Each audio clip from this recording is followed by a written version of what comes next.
Ready? Good. Looks like more like a professor giving his speeches out. Well, so yeah, good evening, everybody out here, and 1 second. Hello? Yeah, okay.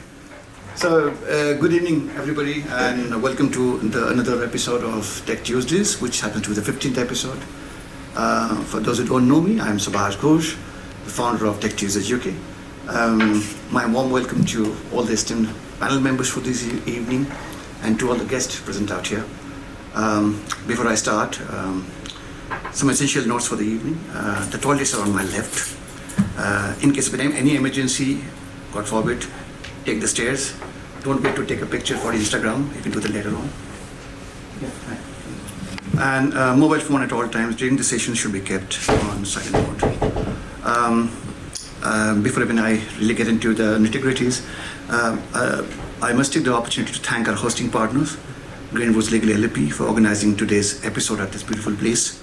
I think they deserve a thunderous round of applause. That's it.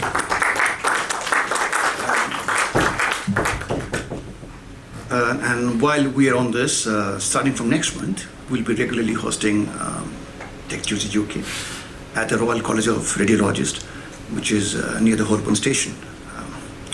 Now, for some of you who are attending Tech Tuesdays for the very first time, this is a knowledge platform stemmed from the very idea of building a community that ideates, nurtures, and then fosters a free-flow discussion of disruptive technologies, which have the potential to impact 1 billion lives. Yes, Tech Tuesdays is a monthly event which takes place on the first Tuesday of every month, where we spend little more than 90 minutes having conversations around technology. The most unique thing about Tech Tuesdays, as some of you would realize, that this is a free-flow discussion, and we really don't have any given script or any kind of moderation or typical speaker as such. We believe in the power of good words, and I would really sincerely, earnestly require each one of you to spread the good word around during the event as well as after the event.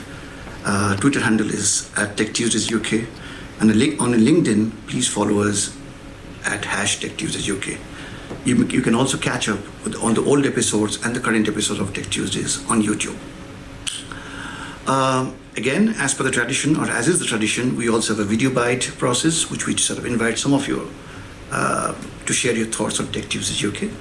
Your comments are highly appreciated, and for your records, all these will be shared across all our digital touchpoints. So kindly ensure that you hang around during the networking and drink session. Now, with regards to today's theme, a topic for the evening, the topic for today is the future of smart mobility. And we have an impressive panel to lead the discussion today. I am very pleased to sort of invite the following gentleman, Adarsh Verma, who's a director at WSP. Adarsh, yeah, please come.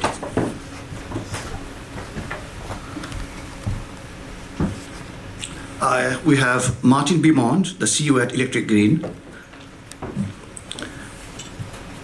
And we have Nitin Dahat, who's the journalist at EE Times.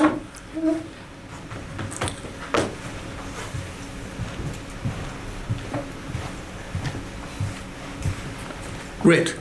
So I'll leave the floor to your able hands now, and from here you can take it forward. Thank you.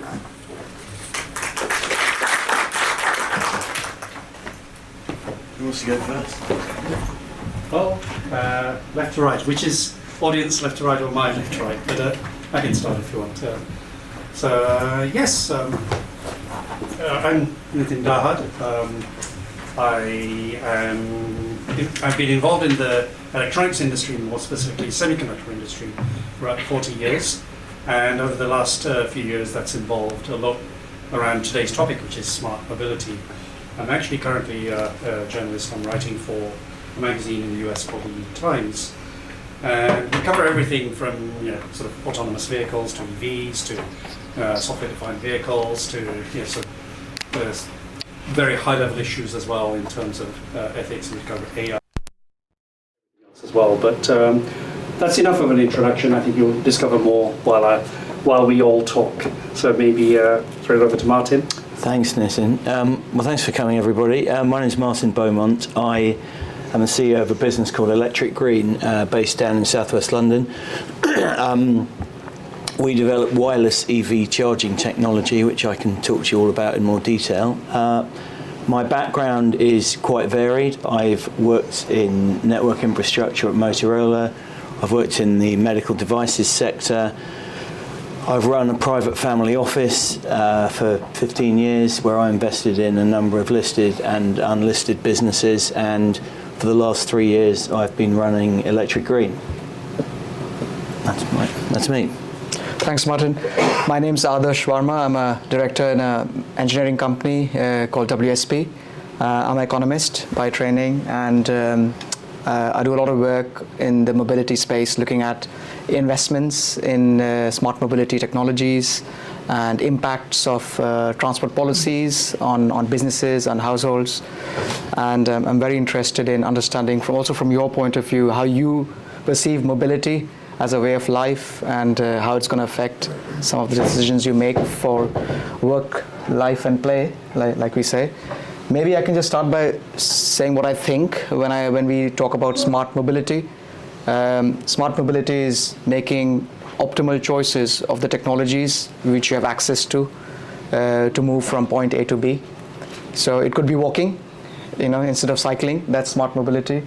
Or it could be having the most techie car, which gives you a lot of information about where you want to reach, and it also keeps you very comfortable and safe. It can be technology and behavior in a way.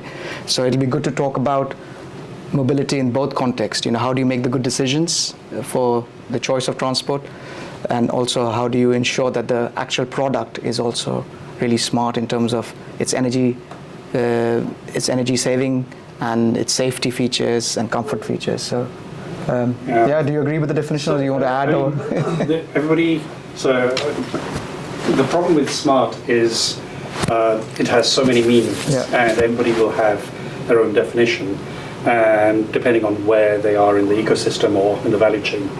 And I think, for me, smart mobility is around lots of aspects, including the ones you talked about. But I tend to come at it from sort of technology enabling smartness. You said walking, but I think it's more about, for example, people talk about mobility as a service. The big car manufacturers right now, they say, okay, well, look, we want to provide these cars, but we want to change the way, people are not buying cars anymore, or whatever reason, and they think, okay, how can we deliver a product which is the car or the vehicle? And when I say car, I mean any vehicle. How can we deliver the product, but in a way which the consumer wants to consume it? So that might be, for example, car sharing, like the Mercedes and BMW want to do, or it could be providing what is now in the electric vehicle world, the software-defined vehicle. So it's providing services over the air to the car or the vehicle, depending on what the consumer is willing to pay for. For example, we talked about, okay, I want heated seats this week. I'll pay for heated seats function, and some companies like Mercedes do sort of offer that on their top-end cars. So I think for me, smart involves a lot of things. Also, it might involve how do you deliver the technologies for different, the EVs and the autonomous vehicles. It's not autonomous anymore, but it's just giving a lot more smartness to those vehicles in terms of the ability to see and sort of act on certain things. For example, on my car, and it's a basic Honda, but they have lane keep assist, and to me that's a smart feature. So if you're sort of veering off, well, it's actually annoying, because if you're going on the motorway, and in the UK, motorways curve around here and there, and you've got it on lane keep assist, and you've got the steering wheel on, and it's trying to push you that way. So it's still smart, and I think that's what I see about smart mobility. There are many others, but I think maybe I talk too much, so maybe Martin can talk about his. Well, my definition of smart, blimey. I think I think it's about the tech as well. I also think it's about the way different companies are trying to navigate the whole environment at the moment, because it's massively changed, and it's started to change, and this is a huge change that's going to go on for a long time, and there are many different facets to it. The idea of having dumb terminals, dumb vehicles, dumb options, if you like. You used to get into your car and having did it have ABS? That made it smart. Well, of course, now there's so much more interaction with the driver, and I think it therefore gives all of the people interacting with smart mobility choices in a way that we didn't have before. So smart for me means choices for the consumer and the end user, but it also means options from the point of view of the transport provider, because the way they were making money 10 years ago is unlikely to be the way they're making money in 10 years' time. So they have to use these options, work out which ones to develop, and then match them to the consumer need for the people their product's targeting. In your area, I think the smart also involves electric vehicles, just smart battery management and life cycle management, which I don't think many people know about. I don't know if you're... Well, I don't know. Let me throw it open to you guys in the audience. Who knows what wireless charging is? Anyone heard of it? Not for the phone. No, not for the phone. So it's inductive charging for your car. So charging it without plugging it in. Anybody? Let's have a quick show of hands. Maybe let's ask how many people have EVs. Yeah. Do you have EVs? 2, 3. Hybrid. But no plug-in. Not plug-in. Okay. Okay, so my hypothesis is nobody's got a wireless charging vehicle at the moment because it's not widely available at all. So what wireless charging is instead of plugging in and charging conductively, it charges inductively. So you induce a magnetic field on a ground pad. That is then picked up by a pad on the vehicle and reconverted back into electricity into the battery. And we think this is the way that charging is going to go in electric vehicles, because consumers are quite lazy and they like convenience, and you won't find many people plugging their phone in now to listen to headphones. You won't find people walking around the kitchen having a phone call with a massive cable going out the back of the phone, where nobody plugs their laptop in to get online. Where things can be wireless, consumers like wireless features. It's a convenience factor, and we think from a consumer point of view the same thing will happen in vehicles, because it's just easier. And when you talk about electrification of vehicles, plug-in, it works. We just believe it could be so much better. And the problem with wireless has been historically, it's too expensive. You've got to fit the vehicle out, you've got to fit the ground infrastructure out, because the yin doesn't work without the yang, and it's quite a big deal to get that infrastructure in place. So, and it's the same with charging, putting charging points. So, well, it's one or the other. You're right. It is, but where we think it'll initially, wireless charging will take off in niche areas to begin with. So taxi ranks, the driver doesn't have to take time out of his or her day to charge, because when they're waiting at the rank, they can charge. It's called opportunity charging. Ambulances, hospitals, same sort of thing. Wasn't there a pilot at Tesco as well? There was a pilot at Waitrose. We're doing a pilot at Royal Mail. And so one of the reasons Royal Mail are interested in what we do is they can't put what we call depot furniture in, because people have to get access to the vehicles all the time. They don't want charging posts in. And what Electric Green does, which is unique, and I promise this is not a sales pitch, but I've just got to get it out there to start with, is instead of going one-to-one, so charger pad, what we can do is we can send the power a long way. So the frequency for wireless charging is 85 kilohertz. It's very difficult to distribute high frequency power. So we put the charger out of the way. We have a backbone cable with 10, 20 pads coming up. So in that way you get economies of scale about the infrastructure, and we overcome that cost element. But doesn't the vehicle have to be positioned exactly over the pad to get maximum wireless. It does. It does. And I took part. I tried out some tech from a German company at the show in Munich recently, and I've got to be honest. My mum, who's the world's worst driver, even she could do it. It comes up on the screen. You align one signal over the other. The arrow swings and it shows you which way you need to go. It really is quite easy. Car wash. Yes, exactly. Yeah. So, Royal Mail like it because there's no depot furniture. They have a very unionised workforce.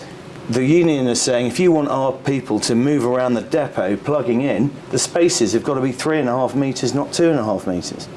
Well, when you've got 40,000 vehicles in 1,200 depots, that is not going to work. So that's why we think wireless will take off. Ultimately, plugging in, yeah, it works, but it could just be so much better. And I think you're seeing at the moment, all of the OEMs are being pushed in via legislation to migrate towards electric vehicles. Everybody talks about the cut-off dates, 2030, 2035, but in fact there are quotas you've got to reach every year from now on, so it's already happening. The problem is, do people want to buy them? They're expensive, right? I throw a spanner in the works. Apple just cancelled its EV project, and there are companies around the world which are, so car manufacturers are sort of slowing down. Toyota is talking about the slowdown as well. So will we ever get to that 2030, 2035, or will the legislation change? And it's quite interesting. I don't know if there's any people who know more about the policy, government policies here, but that could be a dent on the EV sort of growth path. Yeah, I think there's another point here which is really important is the demand supply deficit. Do we have too many cars already on our streets?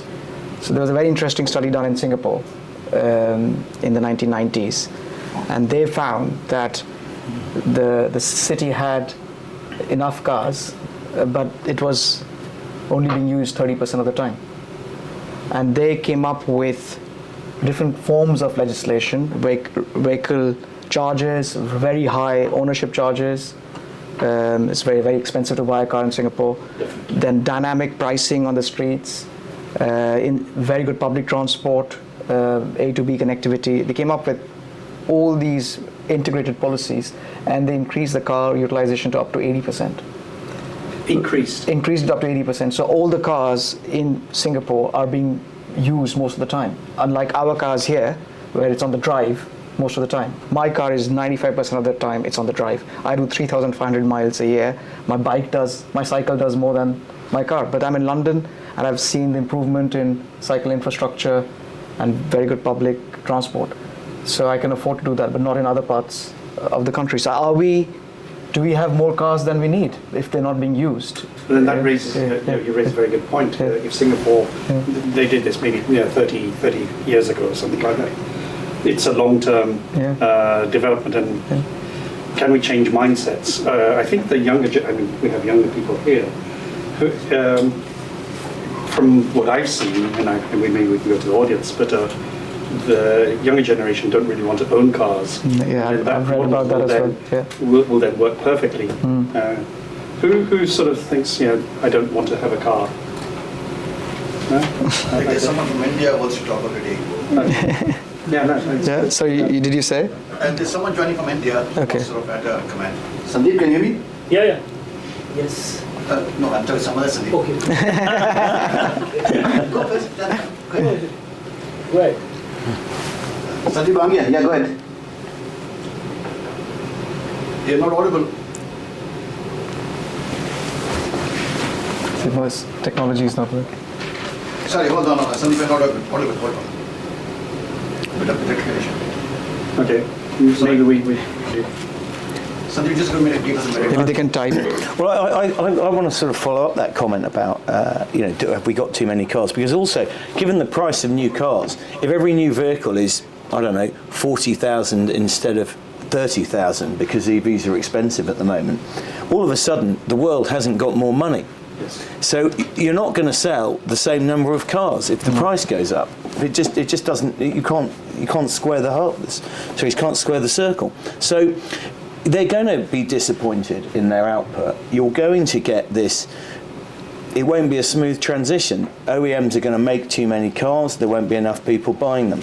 They'll get oversupply. Price will come down. Those cars will sell, and eventually they'll come back to a more level playing field. But at the moment in the UK, for instance, only 2 to 3% of vehicles are electric at the moment. That is nothing, and all of the people who've got them probably share three qualities. They've got off-street parking, they've got higher than average income, and they're into the green movement and they want to support the battle against climate change. There's a heck of a lot of people who don't have any of those three. Contrast that to, I spend a lot of time in Silicon Valley in the US, and every other car is a Tesla. And the government gave incentives initially to Tesla, but now to the whole sort of EV community to basically go electric. So exactly. When I speak to people in Silicon Valley, they say they have 2 EVs in the house. So it's very different. So it's kind of incentivizing. I think there's a question there, but there's incentivizing in the first place, but then also, I guess that means that incentive means tax breaks. We had them initially in the UK, but then they've gone. Yeah.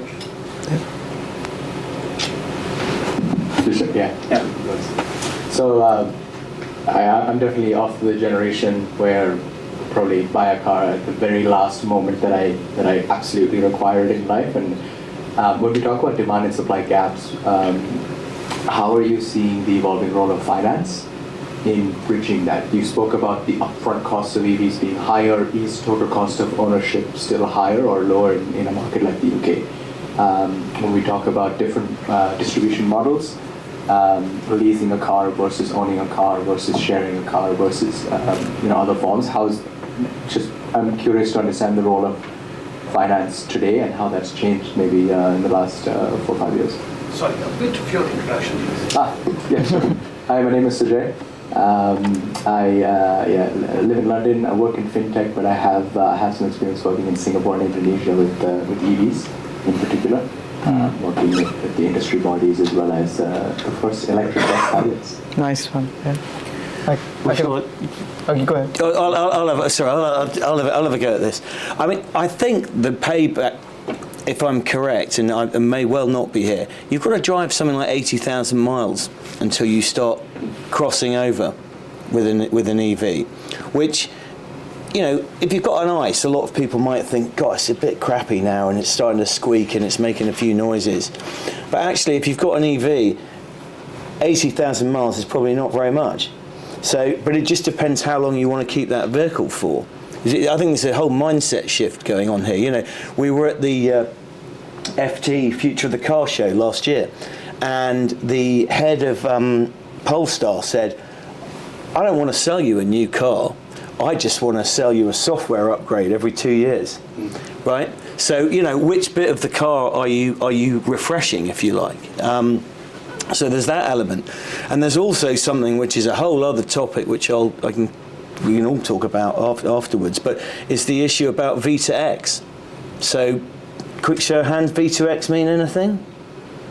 Yeah, not to many people, right? It's where you use the power of your battery in your vehicle to feed back into the grid, the house. X meaning anything, quite frankly. And no, I think it's a little bit higher level than that.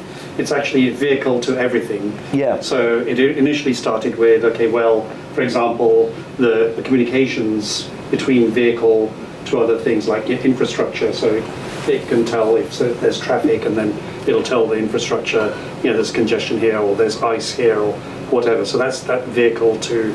I know V2X is specifically a term for power transmission. Oh, is it? Yeah. In my world, V2X is not. Is it? Okay, interesting. It's about the communications between vehicle and... Oh, wow, okay. Well, so we can dive into that later if you want to, but my point here is that we think there's an opportunity for potentially consumers, the owners of the vehicle, to earn between £500 and £1,000 a year by selling power back into the grid, or offsetting expensive power in their house by filling up their car on cheap tariffs overnight and then taking the power out at peak time. So all of these ownership, I think there are loads of new issues facing the owner of an EV. Some good, some less good, frankly. Like the upfront cost at the beginning. Yeah, I think I've done some studies. I'm an economist again, so this is a really, really good topic. And life cycle cost for an EV is a lot less than ICE. Manufacturing costs are less, but the companies have to recover a lot of the innovation costs. So one of the reasons why EVs are really expensive is not because things are expensive in the car. It's because of all the IP and the innovation that's gone into it, and that'll decline. Like it's with iPhones. The new iPhones are very expensive. You buy an old iPhone, it's half the price.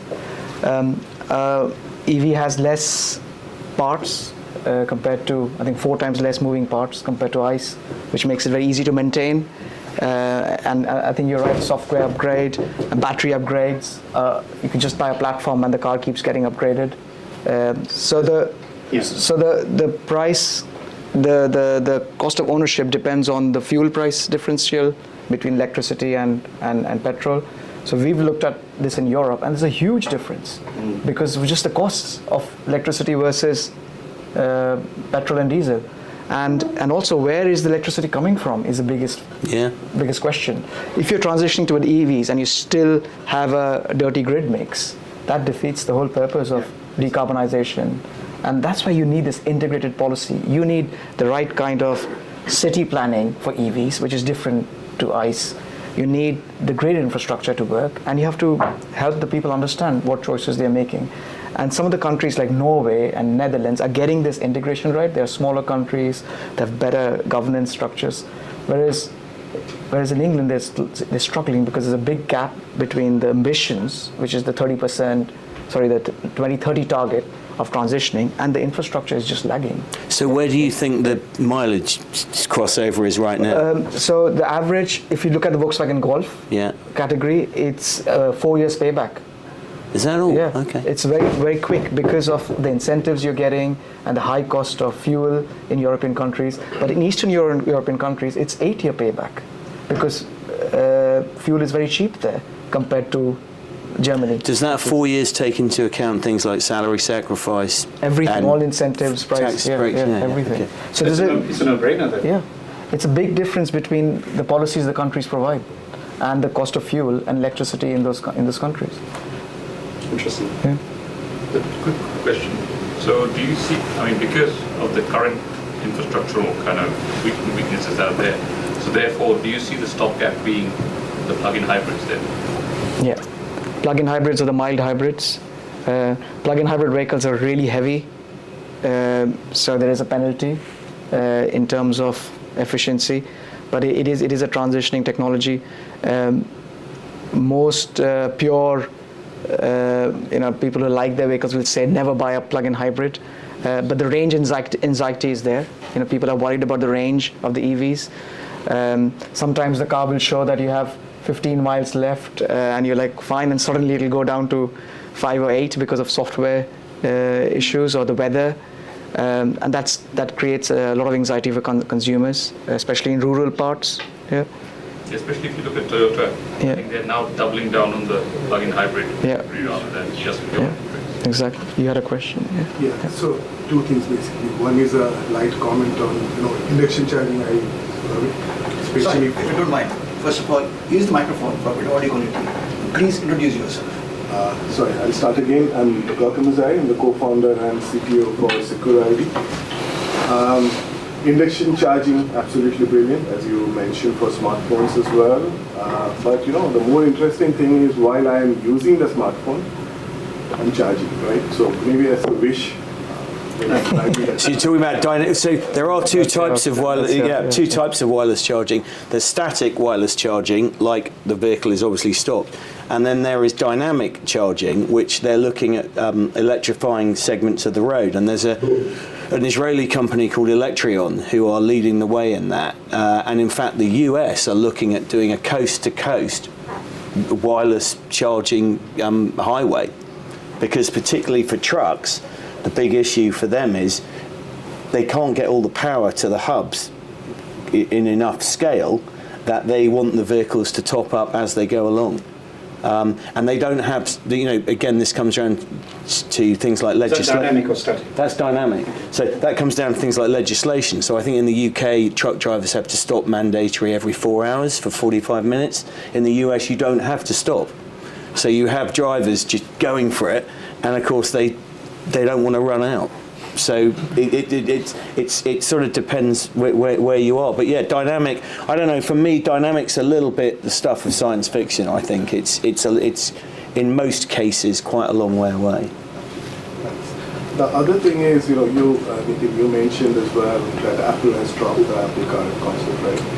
Toyota has been talking about it recently as well, 1690. So the total carbon footprint for one electric vehicle from the lithium mining to when the car is out on the road. So one electric vehicle versus 6 plug-ins versus 90 hybrids, right?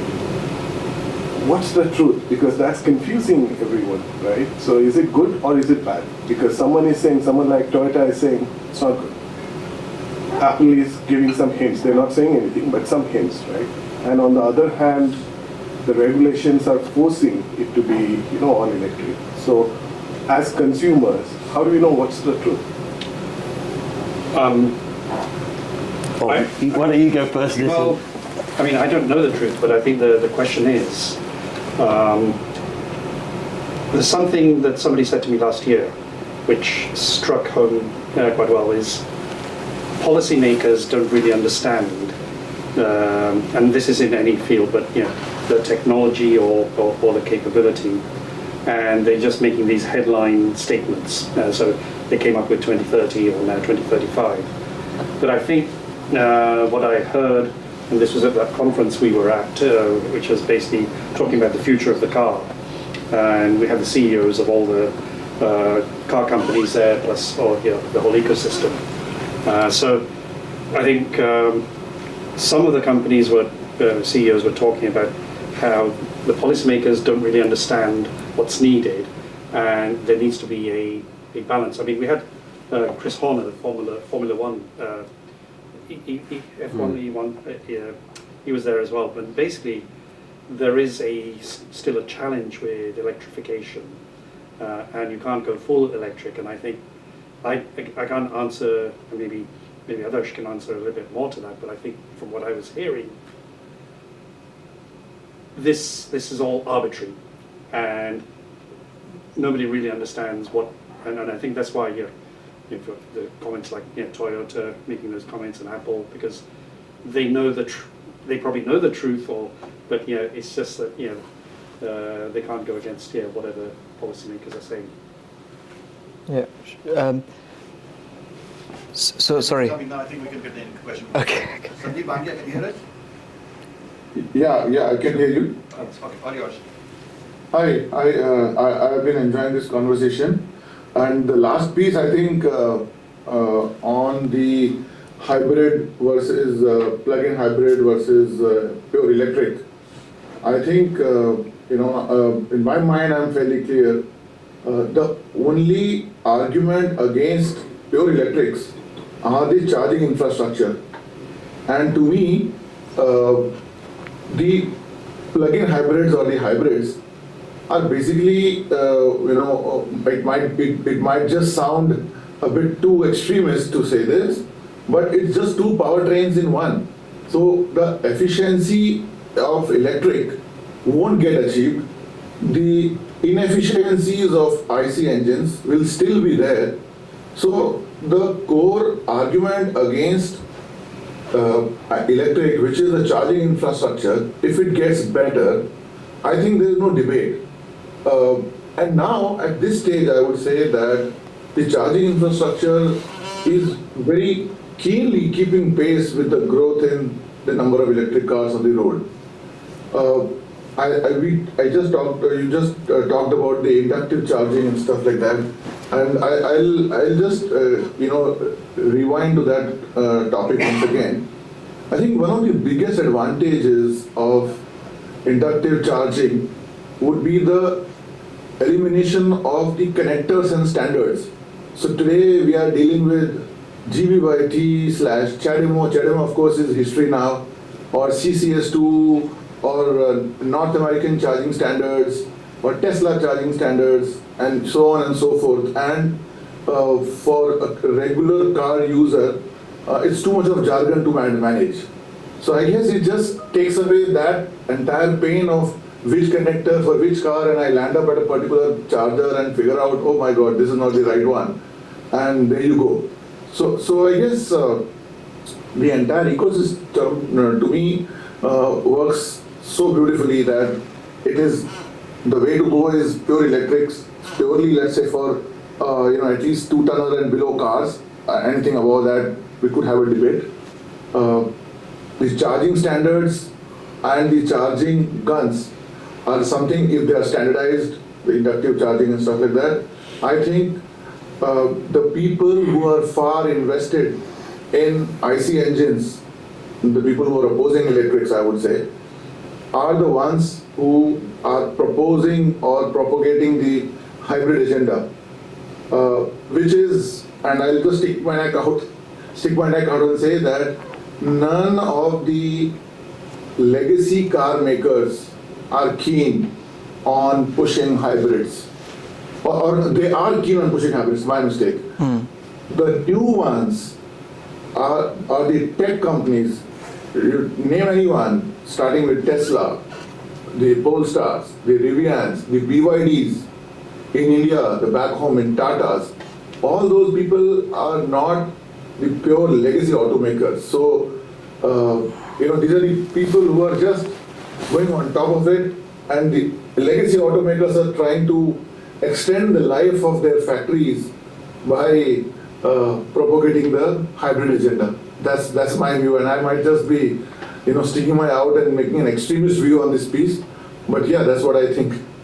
No, I don't disagree with you, Sandeep. I think there is this battle of old and new, and I'm being astonished. I was in Shenzhen back end of last year, and astonished at the level of electrification that they've got. And people were telling me 20 years ago that was just like a fishing village, and now Shenzhen in China, and now like everywhere you look, electric cars, electric bikes, electric car showrooms. BYD is big there, obviously. They're now doing an assault in the UK. I can see they're coming out in a big way here. So it may be, and we may be getting new companies, and we need enough. I don't know, Darsh, maybe we need enough of a momentum of these new companies, plus the infrastructure to enable that electrification to happen in a large scale. Yeah. No, I disagree quite a lot with Sandeep. Sorry. And that's because I work with the public authorities and with the private sector, and I do a lot of work with sustainability and on climate change. So infrastructure charging is on the face a big issue with electric vehicles, which everyone knows about. If you don't have chargers at your destination or your office or your home, why would you buy an EV? If you don't have a house with your parking, charging, I completely agree. Infrastructure is really important, but EVs come with a very complex supply chain. The mining industry is notorious across the world for all the rare earth metals required for EVs, and that doesn't come into mainstream news as much, but it's a huge challenging area. The ethical aspects of mining and the sheer quantities of minerals required to meet the target. Right now there's a deficit, huge deficit. And another very important is the end of life for EVs. It's very close to the issues. Batteries. Yeah. Mainly with batteries. How do you deal with the sheer growth in batteries? And most batteries have 7 to 10 years life cycle. How do you recycle them? How do you reuse them? How do you dispose of them? Is still not being tackled. So I think for EVs to reach that scale, especially in developing countries where legislation, especially health and safety and environmental sustainability, climate change legislation, is not as stringent as it is in developed countries is going to be a major challenge. So a lot of companies are very careful of their SDG commitments, their ESG commitments, and the legacy. There's another reason why the legacy companies are not as embedded in the EVs is because of this compliance issue, which again some of the Indian Chinese companies have to also take into factor for a global market. No one will buy a product if they know that it's going to create a lot of environmental and ethical challenges. But I think what I'm hearing from you, what I'm hearing from you is EVs are not that green. No. Okay. No. So then, in which case, that's not coming out very well in the mass sort of media. Yeah. But EVs are green in performance, but if the grid is dirty, if the supply chain impacts are not taken into consideration, if the end of life of batteries is not a part of the measurement of your CO2 credentials, then it's not green. So Shenzhen is not as clean as I thought. Yeah. But it's all the evidence, So if I'm sure Sandeep will have, he's itching to come back. Yes, I'm happy to come back. So I think the arguments that you put forth are absolutely the arguments that need to be debated, and there's a lot of work to be done in this direction. But there are a couple of things that let me just put it in perspective. Point number one, I heard you talk about the end of life of the batteries. I heard about the recycling of the batteries piece, and the fact that the mining to putting the battery in place is something which is not a very environmental friendly process. So I just address these three things in a very short manner.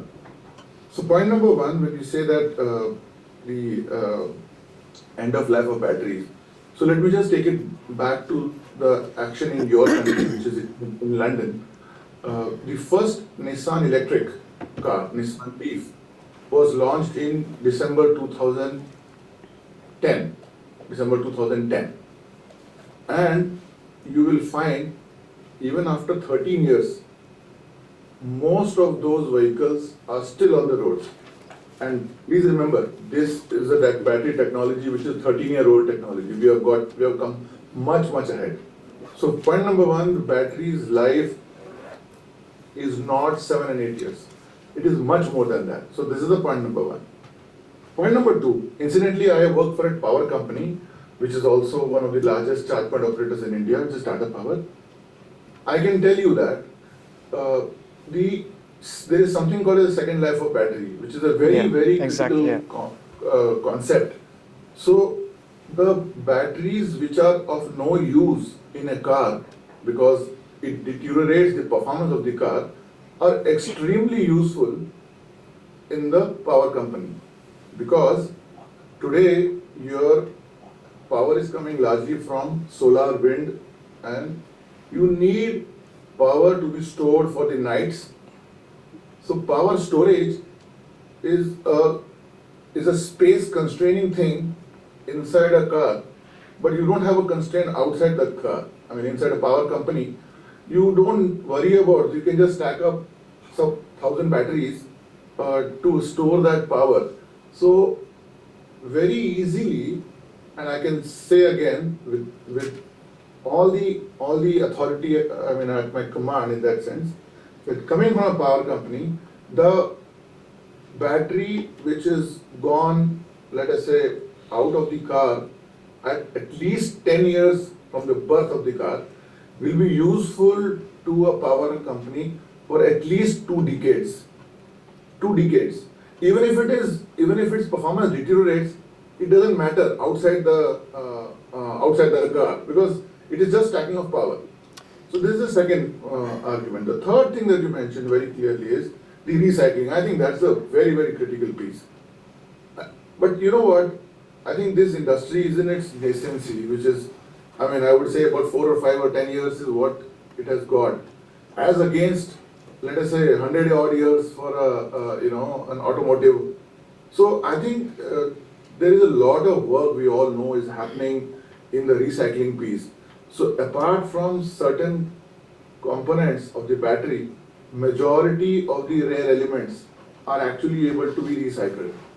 And it is only going to get better as we talk. none of the Nissan Leafs batteries have landed up in a landfill. None of them, really. So there are few components which will go bad, fine. But this is not something which is, a real, I would say, a serious concern. And finally, I think the biggest argument against that is, against EVs are that this, the extraction of mining, extraction of lithium and nickel and all of that is very, very environment unfriendly. But I guess there is lots of studies and the jury is still out there, and it says that, what is more environment unfriendly? Extracting oil from the, stomach of the earth and taking it by a ship to some 100,000 miles, 50,000 miles away, and then distributing it across the road, storing it, is that more unfriendly? Or is extracting the minerals, creating the battery and then putting it in the car once and for all? And finally, I think we are all most concerned about urban pollution, right? I mean, I have seen in London you've got ultra low emission zones, yes. And so you charge a lot of money when you cross those kind of zones. Tell me, would you rather have a pollution section right up there where you can manage the pollution, let's say in a power plant, or you will have polluting stuff, thousands of them moving across and creating that in an urban cluster right next to your, car window, fumes coming in. I think it's easier to manage at the power company. So I guess, just my piece. So maybe I'm a bit more passionate about this. So my argument. No. Sandeep presents very powerful arguments. It's just not one. I think it's not one point. It's four things which are important for EVs. It's not. I think Sandeep's initial comment was just charging was the main issue. Yeah. And I think he's answered his own questions really well. But no, I think one thing I'd come back to you on, Sandeep, on is you talked about the batteries and its use in power plants. Is that happening right now, and where? Because I mean, that's something. Oh yes. See, as I said, I used to work for the largest power company in the country, largest private power company in the country. See, today there are not too many batteries which have come out of the cars to go with. Okay. But the experiments have been done with cars. The tie-ups have been done with car companies like, incidentally, MG, which is a company which you are very well familiar with.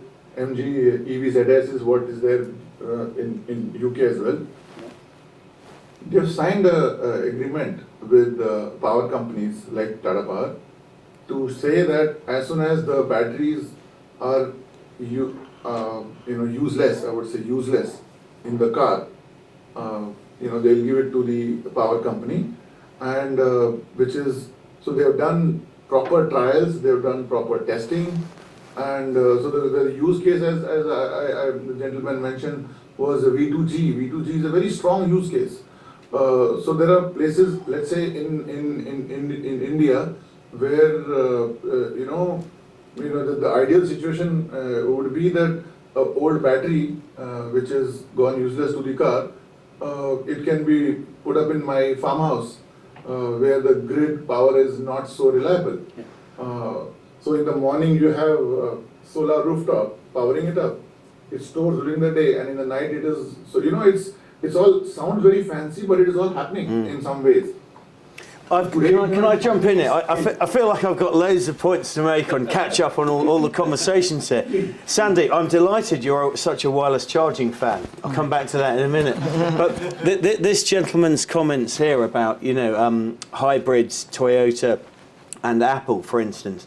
The grid in Japan is very unstable. And they have a lot of brownouts, which for a country in the top 5 GDPs in the world is extraordinary, I think. So maybe, this is my own opinion only, I've got nothing to back it up on, maybe trying to push EVs in Japan is quite hard, and making your own national citizens, consumers, rely on electrification is a difficult sell. So maybe that's why they're looking at hybrids. I don't know. Apple getting into vehicles, and now they've pulled out. I think Apple see vehicles as being autonomous. They need a lot of software. They're a software company. Let's try and get into cars. And I think they've realised it's a little bit more complicated. Can you imagine Mercedes? Would you buy a Mercedes computer? Probably not, right? So, it's not as easy just to suddenly reinvent yourself and move from one sector to the other. The point you make about wireless, Sandeep, I was delighted to learn about 4 months ago Tesla have got a wireless charging program going on. If you think wireless is going to lead EV adoption and potentially market share between one OEM and another, I love you, I love that viewpoint. But also, once Tesla make a move, they have such a massive advantage in the electric vehicle sector. Lots of companies are going to start going, hang on, we look a bit out of date here. We don't have wireless charging. Consumers like it. We're going to go down that route as well. It's already happening with the NACS charging system. That's a Tesla proprietary plug-in system, which is now, frankly, going to be adopted across the whole of the States. And all the other OEMs are joining in to try and get access. They are enabling drivers to use their to charge their vehicles, but the real winner is Tesla, because the utilization rate of their charging infrastructure is going through the roofs because it's open to everybody. So they're real winners and really smart here. And the point you make about V2X and batteries and recycling and that whole end of life thing, I think is fascinating. What we're really talking about here is energy density. And in a vehicle, you want the smallest, lightest battery that can go the furthest. So more range per kilogram, more kilowatts per kilogram, effectively. Now, what Sandeep is talking about here is when your state of charge your maximum state of charge decreases over time. So let's say after 10 years, you can only charge to 80%. Well, in a vehicle, that might be limiting from a range perspective. But actually, if you then take that battery out, as Sandeep said, put it in a battery farm and just reclass it as 100%, it's just a bit bigger. So there's no downside there. And there's a really interesting company called Zenobē in the UK who are fascinating. I think they're going to IPO soon, so keep your eye on them because they're probably worth an investment. But what they do is they are going to bus companies and they are saying, you guys know how to run buses, but you don't know about electrification. So leave that to us. We will own the batteries, we'll convert your vehicles, and we'll run the power and we'll sell power from your buses when they're not running back to the grid and make money from the flex market. And all the bus company does is pay a monthly subscription. Now, the contracts are 20 years, and after 10 years, the batteries are effectively end of life for their purpose. So they take them out and they repurpose them as energy storage. So I don't know what happens at the end of 20 years, and that's back to your point about recycling, etc. But the reuse of batteries in different applications is a no-brainer. It's interesting. Repurpose is a very good word there. Yeah. Because I think being able to utilize it. Okay, it's not going to, as you said, the maximum charging capability for the vehicle. It's gone below that, so then you go and repurpose it for something else. So. Yeah, if you want to put these next to your house and feed your solar panels into them, you don't really care if it's that big or that big down the side alley. It doesn't matter. Okay, we've got one more question coming in, but before that, Sandeep, thanks for sharing your thoughts. But last thing I would want to know is, can you just help me understand what you do for a living? Yeah, exactly. You asking me, Sandeep? Yes, yeah. Mr. Valia. Oh, okay. So I work for GeoBP, which is one of the largest charge point operators in India, and I work for two of the largest charge point operators here. So in India, the electric vehicles are fairly new. I mean, 2020 is when the first vehicle was launched. So I've been around ever since in this domain, ever since the first vehicle was launched. So yeah, I've seen this grow, and Incidentally, Subhash, we talked about it when I was there in UK. I track the UK market extremely closely, and I think there is always in the history of any such transition, one big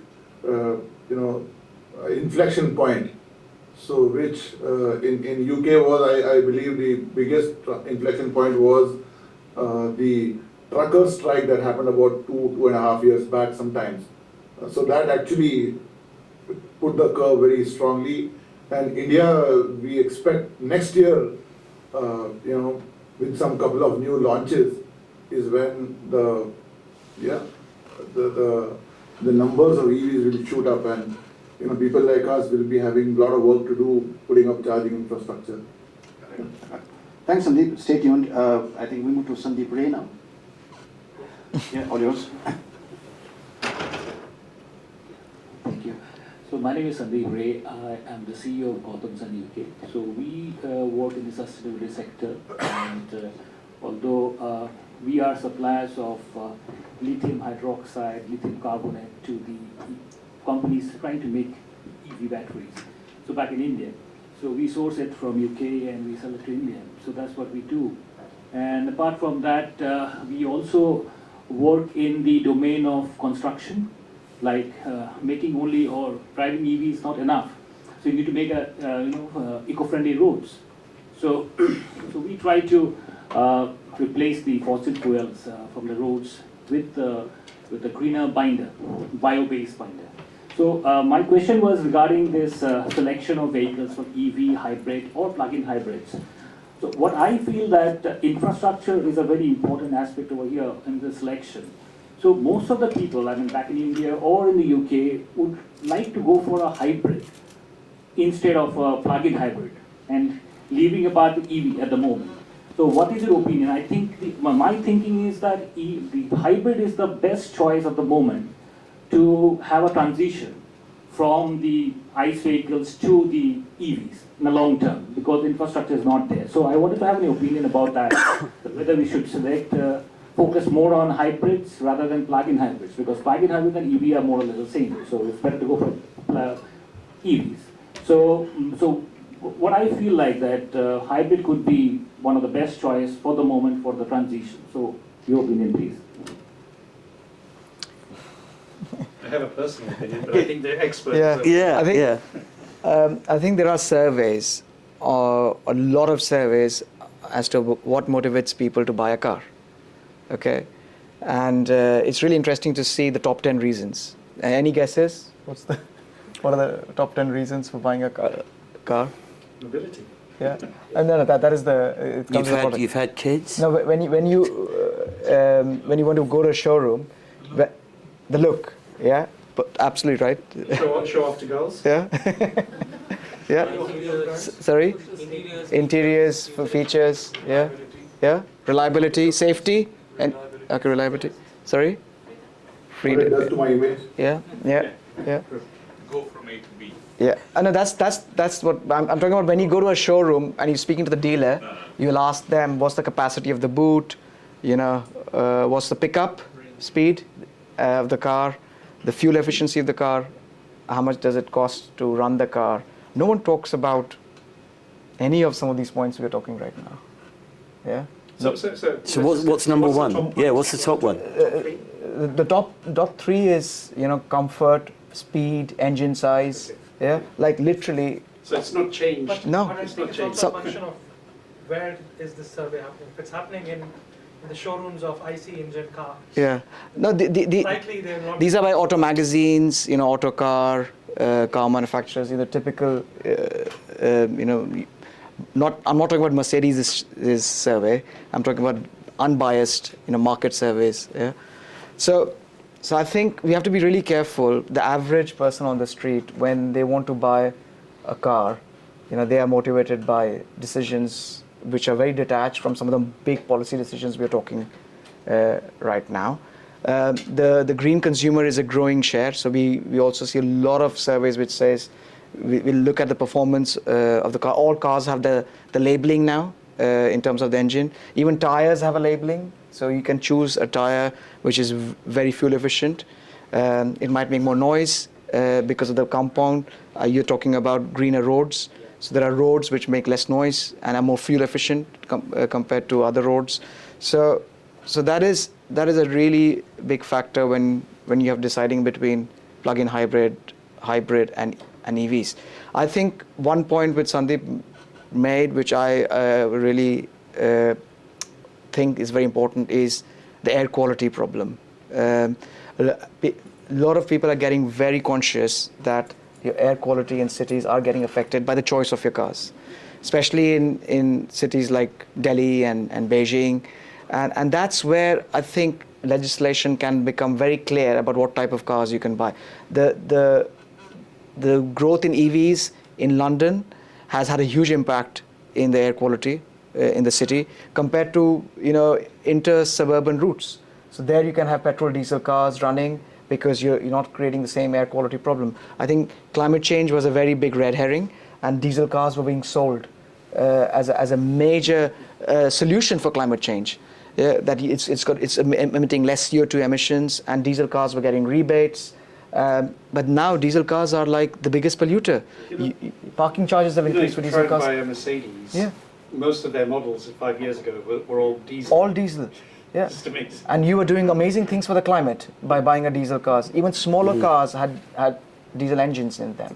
Like a Volkswagen Polo had a diesel, a 2-liter diesel engine in a Volkswagen Polo. Yeah. So you were doing something really great for the climate because of that. But now you're paying. The only reason I didn't go for diesel and I stuck to petrol is because I just felt I didn't like the noise of the diesel and the performance, the pickup. I mean, you talked about acceleration. Acceleration was much better on the petrol.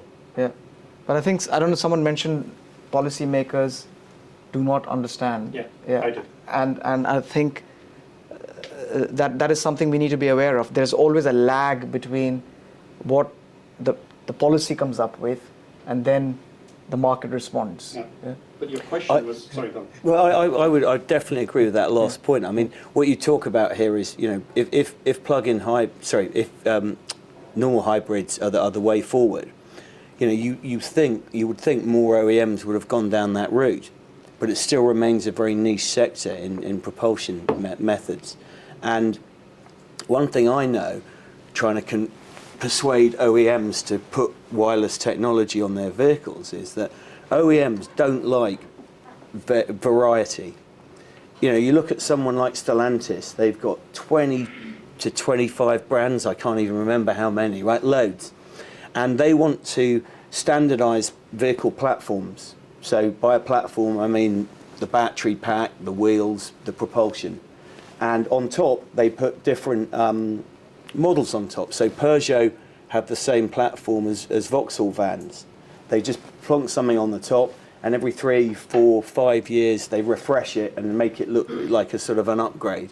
But it's the same tech underneath for 7, 8 years. So the OEMs want to get one component and then sign up multi-year, multi-million pound deals to deliver those components, and that's how the suppliers are able to keep the prices down. So it's going to, I guess my point here is it's going to take a long time for a viewpoint of the consumer to feed in to what you can actually buy and how OEMs are going to change, because a lot of this stuff is locked in. So, I mean, I'm going to take it a little bit different level. So, interviewed a company a few years ago called REE in Israel, REE.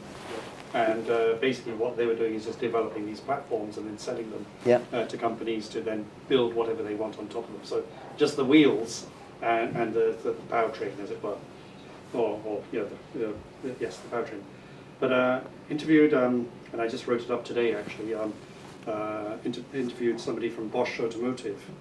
And we're talking about something very, very deep, which is like an architecture for chips called chiplets, semiconductors.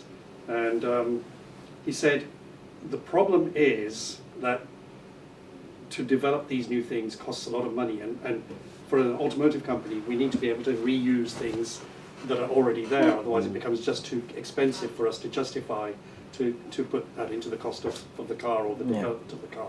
So I think it just plays that same point, which is it's about the cost. And I think people don't understand that. But coming to your question, personally, I went to 4 showrooms on Sunday, car showrooms, and they're all offering me either complete electric or plug-in hybrids. And the reason I went is because I was trying to make a decision. I wanted to see what the lease on my car was ending, and I said, okay, should we change or keep?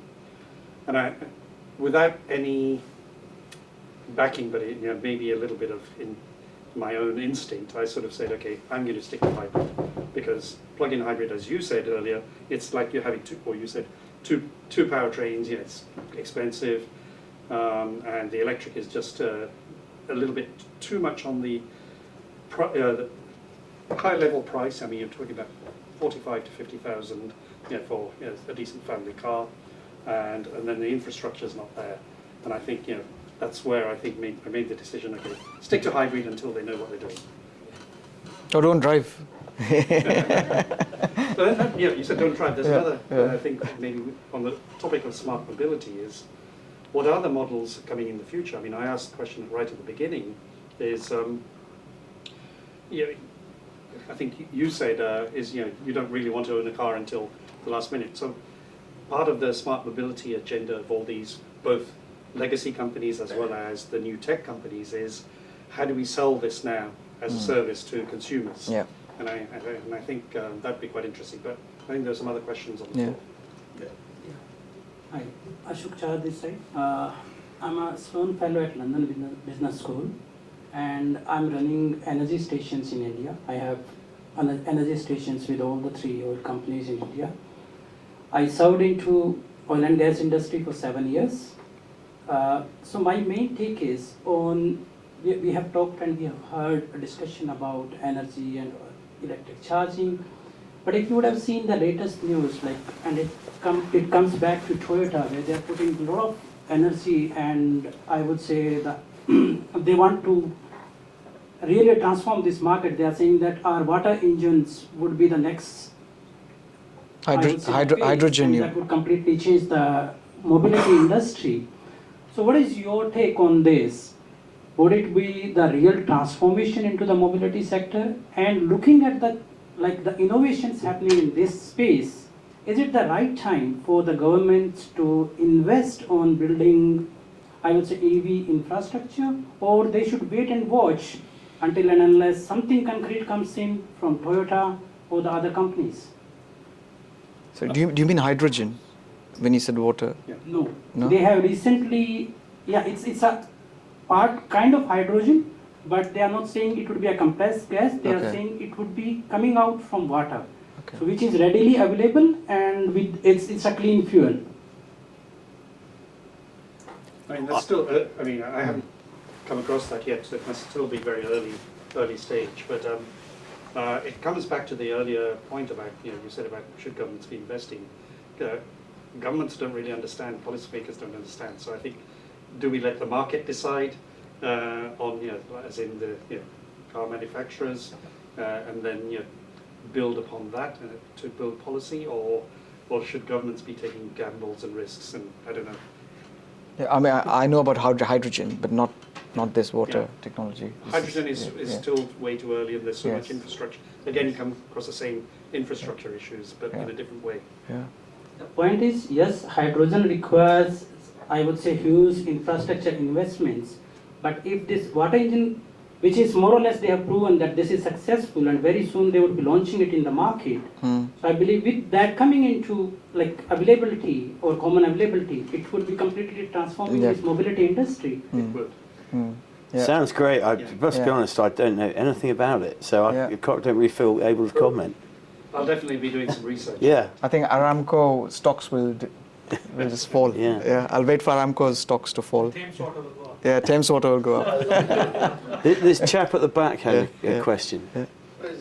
Just a comment. I'm Param Shah. I represent FICCI, Federation of Indian Chambers in the UK. Others, you mentioned about consumer behavior and choices that make. I bought a EV 2 years ago now. The only reason I bought it, I had a charging point right outside my house, given by the the builder. The other thing was I wanted to drive it into central London, get a free or cheap parking space. No congestion charging. No congestion charge, cheaper parking space, and almost parking space everywhere I go around. Probably these were the considerations for me more than anything else. I think, by the way, if you're looking for a car that picks up better, go for an electric one. No, I've driven Teslas, I know, but all I'm saying is... No, Teslas are not the ones. You should try the other ones. Lucid, I test drove that in Silicon Valley, that's amazing. You had a question. Yeah. Sorry. Hi, my name is Harsha and I work for an engineering company as well, and part of our segment is the EV charging OEMs. So we end up designing V2X and the charging equipment for them. Just a different take on this. There's a statistic that half of the world's population will be in urban areas in the next 20 years or so, maybe 30 years. And a lot of the urban sort of design and mobility sort of concept is around making people... I think you're not audible, I guess. Am I? No? Yeah, is this better? Yeah. A lot of the consideration around urban planning is making people travel less, and if they end up doing that, then using public transport or some form of efficient transport.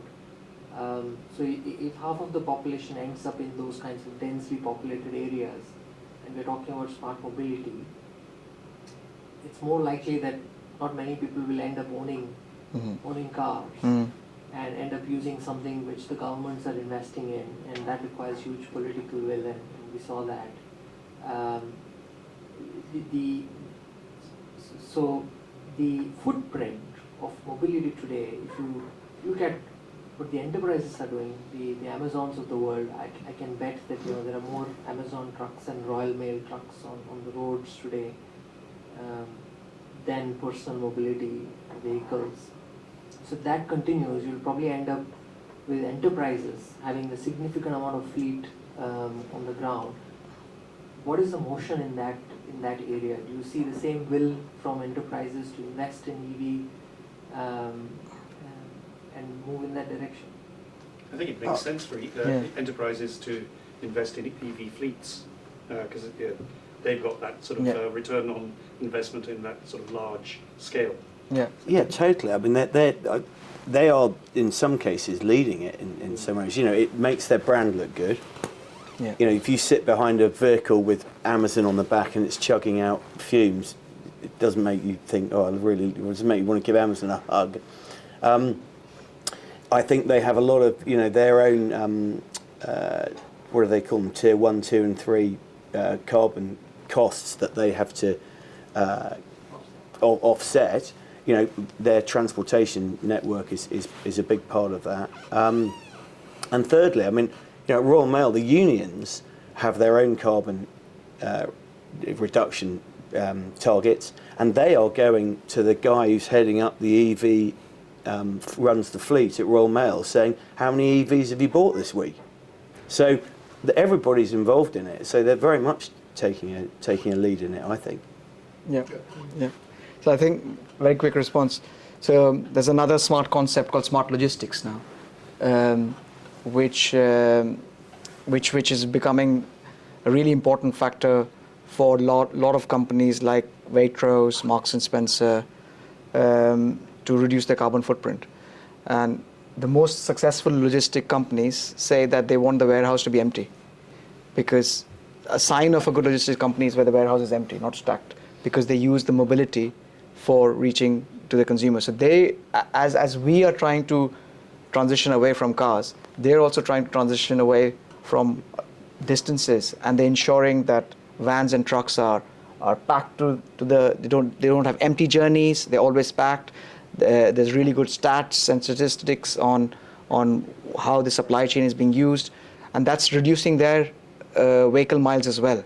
So for them, the vehicle miles is a huge part of their cost, and EVs is a big saver for them if they can use EVs to reduce their costs for the right type of vehicle, vans, trucks. They have so many options. So yeah, I think that's another area to watch out, because that's going to change immensely with us living in cities. Yeah. We've got a question from Ashok. Are you ready? Ashok, can you hear us? Yes, hi. Sorry, can you see me? I can see your reflection up there. Yeah, have it. Oh, there we are. Nice. So hi, my name is Shub. I'm currently a student at Queen Elizabeth School in Bonnet. And I just had a question pertaining to an earlier discussion we had about the environmental cost between ICE cars and EVs. So we discussed, like how EVs to produce and to dispose of are a lot more damaging to the environment than ICE cars. But then obviously that's offset by, the EVs being more environmentally friendly to run. But would it not make, that's an idea I had, would it not make more sense just to keep an old car running? That way you don't have disposal environmental costs or the costs of producing a new car in the first place. And then, if this is true, is there not maybe an argument to call for a slowdown in progressing these technologies to protect the environment from having to create all these new vehicles, dispose of the old vehicles, and in our consumerist endeavor to have the new technologies, the green technologies, rather than reusing what we already have? It's interesting. I grew up in an era when we used to keep your car for 20 or 25 years, so it was very different. So I kind of see that, but I think we've moved on to a very different. Can I jump into this one? Yes, indeed, go on. Okay, so I think that's a very, very interesting thought that you continue to run the car for 20 years, 30 years and all that. But I guess it doesn't suit two sets of people. Sorry, Sandeep, you're not visible. Just put on your camera. Yeah. So it doesn't suit two kinds of people. Number one, it doesn't suit the car owners. And number two, unfortunately for you, it does not suit the governments. For the simple reason that old cars do not comply with the emission norms that the new cars are expected to comply to. So Aren't those emission norms just bad for the environment if they're causing new cars to be made? No, I think it's the emission norms, not so much the carbon production or the greenhouse gases in the manufacturing of cars.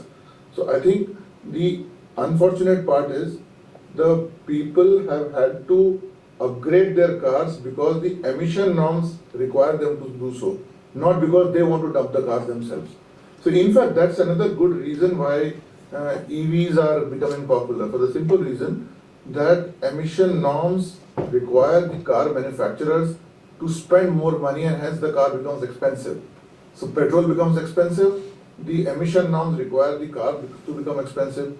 So these two are inflationary pressures on ICE ecosystem.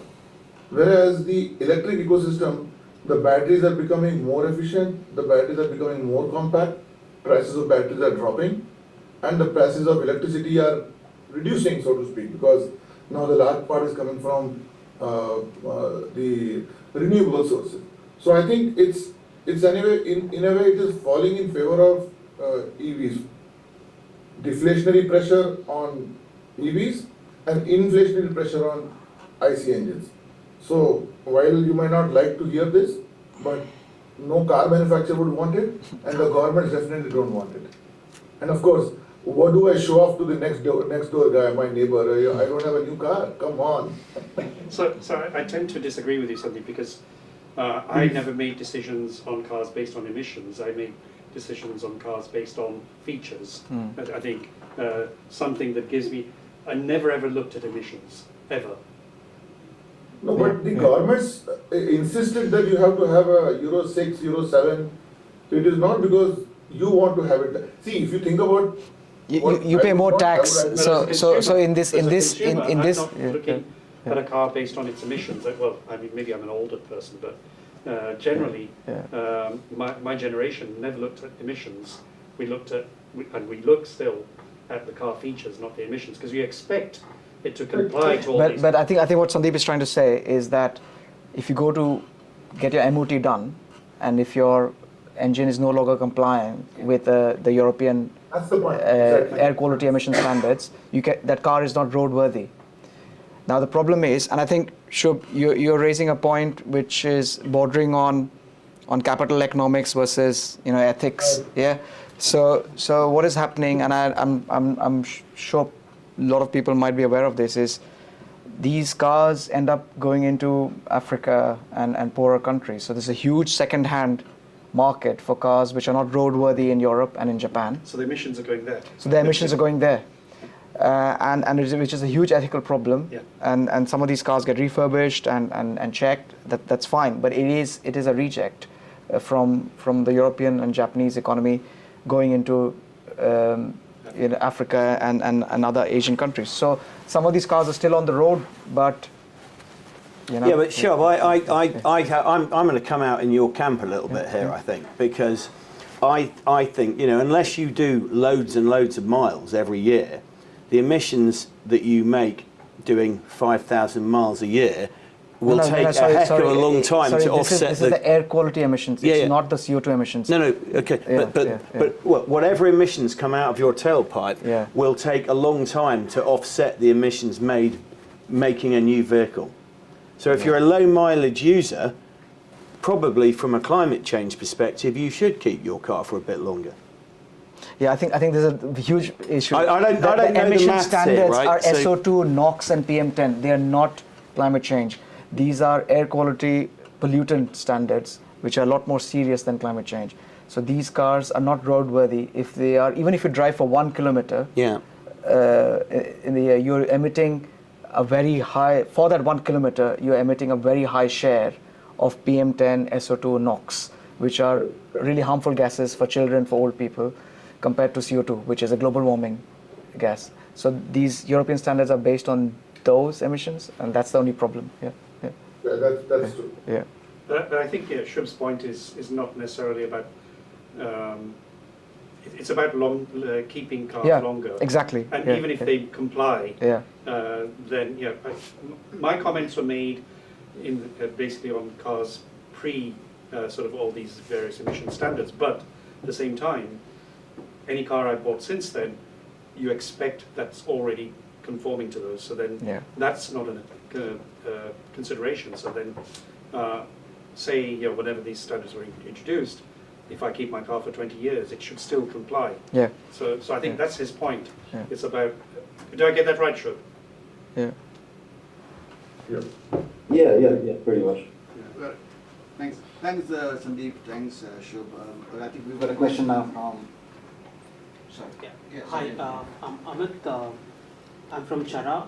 We're a deep tech startup out of India. So we build rare earth-free and high-efficiency motors and controllers. Again, targeting applications ranging from electric mobility to industrial applications.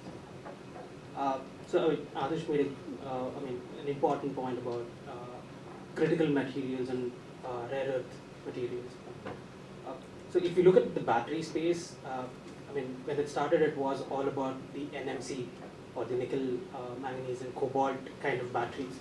But since then, there's development. We have lithium iron phosphate, which does not rely on cobalt, and now there is sodium ion. Similarly, on the motor space, there have been a lot of different technologies that a lot of companies have been working on, where they don't rely on these rare earth minerals. And there's also a startup in US that's working on magnets that don't need rare earths but still provide the same magnetic flux to build motors. So coming from that perspective, do you see any policy or regulatory push that can come from the UK or EU governments that would encourage these sort of technologies? Likely mentioned by Sandeep, the EVs are very nascent technology or product. ICE has had decades of time to go from zero to what they are today. Yeah. And EV is just emerging, and we've built a lot of tech in the last 10 years. So to do that, there needs to be some sort of push and support, I would say. So just wanted to understand. Martin, I have some points. Are you asking if government should help to bring on new technologies? In what way, I guess? Right. I mean, the answer is yet. I think what government should do is give new technologies a chance to put demonstrators out there in whatever way that is. Could be Innovate UK funding, etc. And then I think it has to be up to the market to decide. You know, ultimately, if something is theoretically a bit better, but it doesn't work commercially, it won't be adopted. So I think they should help to give people a chance. But I also think what you talk about in a bit the wider scope of what you talk about is how externalities are priced in. You know, if you're not factoring in the whole cost of the product, and that's, you know, we talked earlier about, you know, just shifting the problem somewhere else. That doesn't make it, doesn't reflect the true cost of the production. Yeah, I think it's great if technology is reducing reliance on rare earth materials, because these are very expensive commodities, and mining is a very environmentally intensive. I don't want to use the word unsustainable anymore, because they do some great stuff for the environment as well. They offset some of the emissions and their biodiversity damage. But at the same time, if you have technology which can reduce dependency on fossil fuels, on rare earth minerals, you know, it should be encouraged, like recycling. We need to think of both sides of our any economic activity. Where do you source, and how do you dispose, and how do you reuse? And I think my main issue is that whatever material comes out, it shouldn't be just on cost of achieving the end product of the car.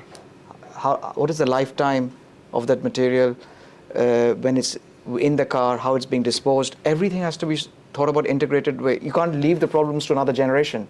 We have been doing this for a long time. You know, we have created technology for the sake of technology, and we leave the problems for a future generation. I think I'm in that in-between generation where I want to think about what I'm leaving to my kids and their kids.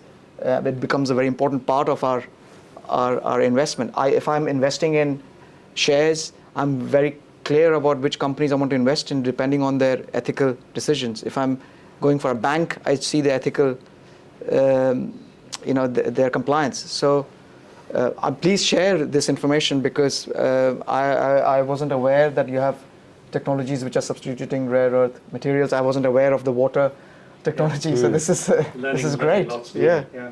Right. We've got one more question from Shubhanga.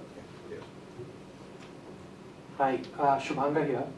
I come from a banking and fintech ecosystem world, and I've also had the privilege of investing in a few startups back in India. I think my question is really, coming from the fintech world, one of the things that we've learned in the last 10 years is interoperability. And so open banking is obviously big here in the UK. In India, of course, UPI showed the way about how we can transact. Irrespective of which bank you bank with, you can still transact when you need to. So are there any concurrent similar ideas, especially given you could, in future of cars, I'm a mechanical engineering degree holder, I think is the right word. So my question is, like the way AWS did for the data service and software, if Polestar CEO is saying he's actually selling software, are we talking about a future where there are hardware service providers and I actually can download Tesla's software into my car today, and a year down the line, if I want to kind of move to a BYD software on the same hardware, how far are we thinking anything on those lines? Just want to know your thoughts. I've not seen the industry do that. I think everybody has their own systems for over the air, although it depends on the operating system. Like obviously. Sorry, Nitin, you've got to switch on your mic. Oh, yeah. Sorry. So I've not seen anybody from the industry talking about that. I mean, I'm talking really from the deep tech side. So I think everybody's developing their own systems. Interoperability comes in very, very importantly. For example, for you, for sort of wireless charging standards or for connector standards for infrastructure. But in terms of the software-defined features, it's still at the end consumer level. Just given one of you mentioned that we focus on convenience. At the end of the day, innovation is driven by convenience. So if that is indeed the driving factor, then are there any such conversations? I'm just curious. I think you can probably, it will take somebody like an Elon Musk or Tesla to throw something out there and then say, okay, use it. I mean, he already did with the full what do you call it, the autonomous driving software. He put that out as an open source software for others to use, but really, it didn't go anywhere because obviously now people have scaled back from autonomous vehicles. But it will take something like that to happen to enable people to think, okay, yes, if I'm going to offer that feature, maybe it might be like an app store. Somebody might develop like an Apple App Store for cars. So I think there's potential, but I'm not sure I've heard those discussions yet. I think standards is a really interesting area because the great thing about standards is there's just so many to choose from, which is the opposite of what they're trying to achieve. You've got all the CCS, you've got NAC system, just for charging. I mean, I don't know how long it took petrol and diesel retailers to settle on the two sides of pumps, right? They've only just decided what about in Europe having one size of connector to charge your phone if you want to plug it in. This stuff takes ages, and all of the different competing stakeholders, I guess, want to push their thing. I mean, to give you an example, in the world I operate in, there are two organisations involved in standards for wireless charging, SAE, which is a general automotive standard, and CHAR in Europe. Oh my God, the rows on some of those conversations are pretty heated, and the moderators are having to say to two particular companies about a bit of alignment technology, guys, calm it down, we can't operate like this. And this is a tiny little bit of a standard in a tiny little bit of technology in a tiny little bit of the world. So multiply that across the board, and I think standardization is just really hard to achieve and takes a long time. But what I have seen is a movement for the operating systems. Like for example, you've got the BlackBerry QNX, you've got Android coming as well on various systems. So you will get different people going to different operating systems, and you've got MBOS, Mercedes-Benz, but I think that is specifically for Mercedes. Volkswagen have got their operating system, which is not yet there. So I think we will get all these different operating systems, but then once they get ways of talking to each other, that's where it will happen, but I don't know when. Can I also kind of add a comment there, which is, it also depends on the critical mass of the early mover in this space. Yeah. So if you look at what Tesla has just done 2 or 3 days ago, where it's opened up all its charging points to Ford and other automobile operators. Tesla's done that not just out of love, but it's actually going to make billions of dollars now out of that charging infrastructure. Yes. So being the early mover and having that critical mass is now commercially more incentivized for them to actually do that. And that's what I meant by somebody throwing it out there. Yeah, just throwing something like that out there. I just want to add one more thing. The car companies, I deal with them on a daily basis, almost regularly. I think they're absolutely paranoid about giving away control of anything, because whether you give away software piece or the hardware piece or make it more modular, I think it loses two things for them. Number one is the customer experience, because that is one thing that they want to own. And the second thing is the safety piece. So in case of any episode, whom do you blame? Whether the software that you have downloaded or the vehicle. So the automakers are absolutely paranoid about everything that is there inside their car. And they don't want to let go of that control, is what I get a sense. I mean, somebody in the room would be from an auto company, can just confirm that from their side. But this is my experience. I think I can echo for the fact that this was definitely the tone of conversations in banking world probably 10 years ago when open banking was proposed. So I would encourage you guys to actually kind of think about it more, because at the end of the day, it fundamentally helps consumers, and it will definitely kind of bring in convenience. So if any of you are kind of willing to stick your neck out and actually even propose some of these ideas, it will at the end of the day help people at large, because what we really need is, you don't get everything that is great in one car, right? So if the consumer has to win, and the finance world has taken and shown us that at the end of the day, open economies is what will actually kind of fundamentally solve for customer convenience. So I think I would only encourage practitioners. On the technology level, I mean, again, this plays well to an interview I've just done, which I wrote about, another one today, a very senior lady from Intel, and she was saying, we need to run on, and this is about communications between chips and chiplets and that kind of thing. But what she said is, we need standards because we all think we have a secret sauce, but we don't. The secret sauce comes on top of standards and the ability to talk to each other. And I think that's exactly what you're saying. I think Ashok, you want to add something? Yeah. Yeah. So similarly on the disruption part you were talking about, I just want to add something and understand your views about aerial mobility, especially flying cars. And the reason I'm quoting this is because nowadays the entire life cycle which we were talking about for disruption, this is getting lowered and lowered. Earlier we were talking about any updates coming in years, then we started saying months, and now it's all about weeks.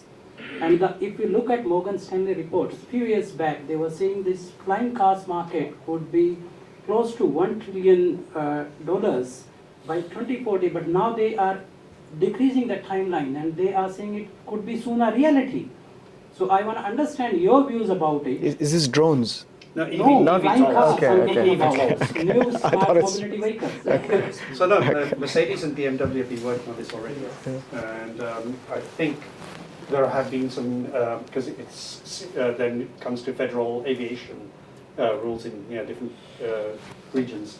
There have been some pilots and trials. I've seen some of these cars at various trade shows.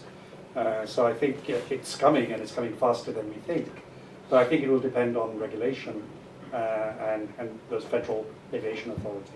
Yeah, I do. That's why I'm thinking for the government it is going to be a really challenging task, especially in this AI world where they are even failing to regulate all those AI norms, and they are still struggling how to regulate AI in this world. And on top of that, we are coming up with all these disruptions. So my take is completely different in this sector. Absolutely right. I think I'd see flying cars as fairly niche applications at this stage. I mean, they're going to be so expensive. They'll be good for mountain rescue, military, remote and places, lottery winners. I disagree. I disagree because I think we'll find somebody comes up with a business model that says we can do this, like an Uber. We'll say we can do this. Okay, Nitin, last lines. We have to wrap up. So last line from you, from Martin. I just think we're in a. I live and breathe technology, and I think we're in a great era where there's so many possibilities, and smart, especially smart, whether it's smart mobility, smart anything, smart cities. We're in a really innovative era, although some technologies are incremental. I think it's incremental from my lifetime, which is 40 years ago, but I think it's a great time. I have also lived and breathed this technology. From last 10 years, I was working very closely with Microsoft. So I know what's going on and what was going on 2 years back around AI. Yeah. That's why I was putting up these thoughts. But there are some challenges, and there are many challenges around policy, regulation, and human behaviour. I think is going to be. So I think that's Martin. Well, I think I'd like to make the transition to EVs much easier. I'm going to say it again. Plugging in works, but it just could be so much better. So I think look out in the next few years for some wireless charging. And I'm kind of sort of want to apologise that we've only talked about EVs to a large extent. I mean, a little bit of planes, but smart mobility is all about stuff like e-bikes as well. And back to the guy who phoned in. It's if you want to offset the pollution from making a new car, stop using it so much. Ultimately, walk more and use other modes of transport. You stole some of my last line because I love cycling in London. I cycle everywhere, and I think technology is all about old and the new, and EV cycles are going to be a really big thing of the future. It's got the passion of riding, having your own independence, which is an old school thought, with amazing tech built to it. E-bikes? E-bikes, e-cycles. And the tech is for sat-nav, for safety, for storing your bike.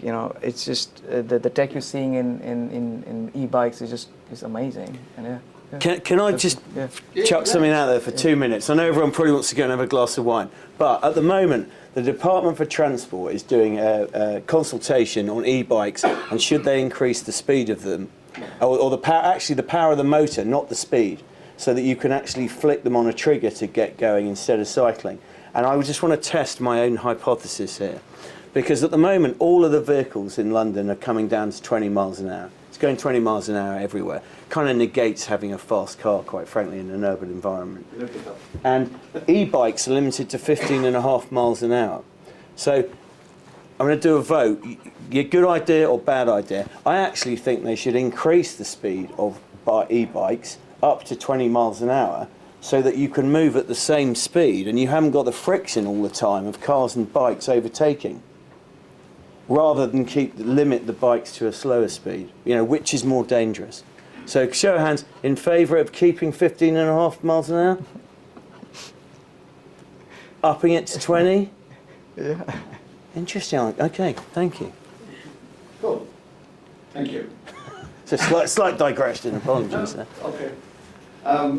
So that probably brings us to the end of this particular episode of Tech Tuesdays. But yes, hang on. We'll probably invite some of you for your bites, where you network and have your drinks. I also take this opportunity to sort of inform that we've got a delegation of 9 companies, 9 exciting, bright, and already proven companies from India. So FICCI, which is headed by Param out here. FICCI, along with the High Commission of India, every year they organize a program called Tech Exchange. And it's very unique in a sense because this is probably one of the very few programs run by the government of India where they sponsor, or they first identify 10, 12 odd companies and they sponsor all the trip down to the UK, where they sort of camp for 7-8 days, look for potential partners, do everything else. So Param is here and there are about 9 odd companies. So Tech Tuesdays and Technopad have been partnered with FICCI for a while now, and we'll be supporting them whatever we can. So I'm sure they will reach out to 3 of you and everyone out here at the time of networking. Yes, the next episode of Tech Tuesdays is happening on the 9th of April, first week being the Easter holidays. The topic for April is conservation and technology, and the venue for next month, as I mentioned earlier, it's going to be the Royal College of Radiology. The panel, as of now, we've got Prerna Bindra, who's a PhD doctorate from Oxford University, based in Oxford, and we have Paul Faber, who is the CTO of Satellite Catapult of the UK, and we're looking for a couple of more panel members. So they will talk about conservation and technology. I also like to sort of take this moment to do a bit of patting on my back on behalf of Tech Tuesdays.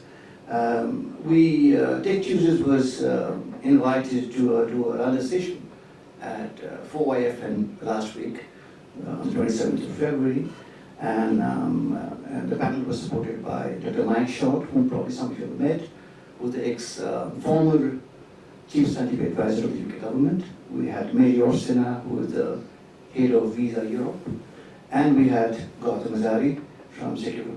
It was a fantastic sort of show when we had close to 120 odd people in the room. Yeah. So I think that's it's a giant leap for Tech Tuesdays in that way, in terms of phenomenal recognition and visibility. I guess that's all from my side, and thanks to each one of you for making it here this evening. Thanks to the panel members, and thanks to Sandeep Bangia, all the way from India, staying away so late in the evening, and taking all the things. Sandeep, you there? Can you hear me? Yes, I can hear you. Wonderful. Thanks for joining. Thanks for sharing your views. And as I said, thanks to each one of you. Enjoy the evening and stay around. We've got volunteers. Let's thank them as well. We've got Alina, we've got Ifat, and we've got Vyom. So they will be helping you, and any help that you need out here, they're always here. Yeah. Thanks to you. Thanks to each one of you once again. Enjoy the evening. Have a great drink. Thank you. Thank you. Thanks.